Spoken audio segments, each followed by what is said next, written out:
But there's so many things to dive into since we were last on yesterday together, gentlemen. Let's start with Percy Harvin, okay? The Vikings have one legitimate wide receiver right now. Percy Harvin hasn't played football in like a half decade. He's only 31 years old, and I don't know if he saw Rob Gronkowski come back and said, wait a second, I can still do this too. If he needs money or if he just wants to play again or all of the above.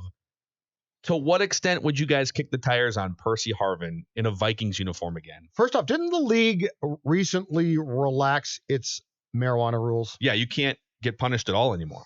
Unless you're dealing it. I think Well, that's a problem. sure, okay. Don't deal it. You can smoke it, don't sell it. I'm not accusing Percy of dealing, though, and I'm saying that I believe he came out at some point in the last couple of years and admitted that he was basically high for most games in which he played, which at that point in time was a problem. And if you go back to, he fell coming out of the draft in 2009 based on the fact that he failed a combine drug test.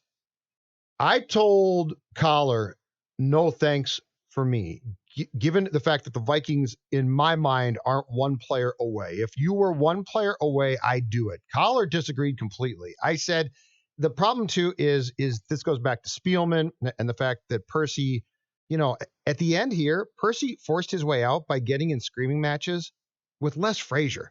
Like, of all people to get in screaming matches with.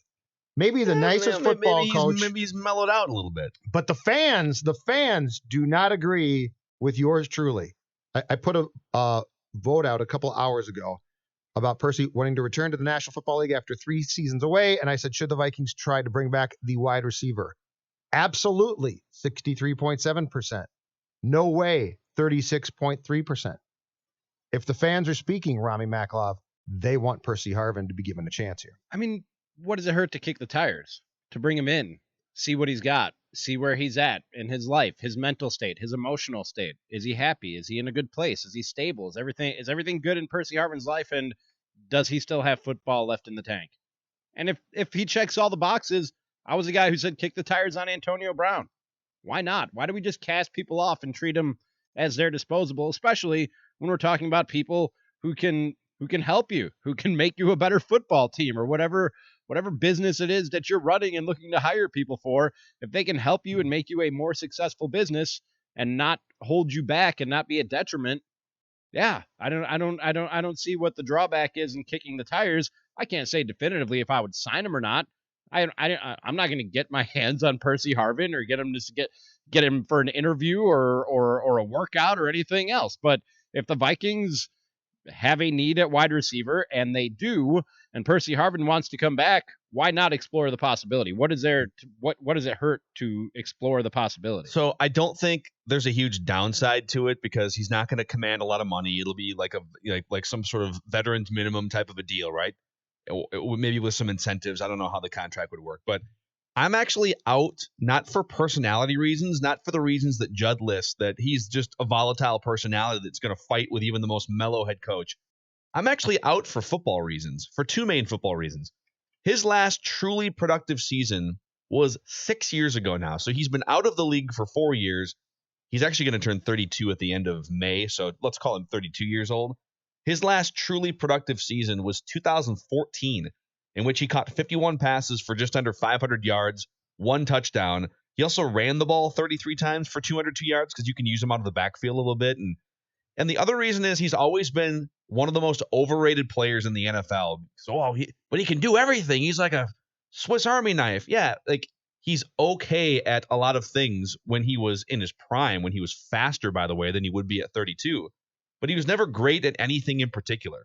He was never a great route runner. He wasn't a great deep ball threat. He was just kind of like the guy that you would throw bubble screens to and maybe have a trick play reverse that you would hand the ball off to him in the backfield. And that was in his prime. Like his prime years where you can't really trust him to like beat a guy one-on-one down the sidelines. He's not really a super reliable route runner, but let's just like trick up the offense and get. He's a little bit like Cordero Patterson in that way. If he came out now, I think he could be an absolute star. Coming out now.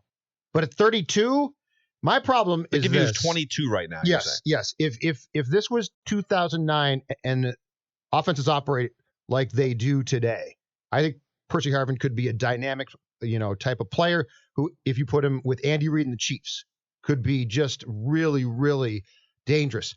All of that being said, my problem is at 32, if you sign him and then Cousins doesn't find him on the field and he starts to complain, he immediately is not worth that.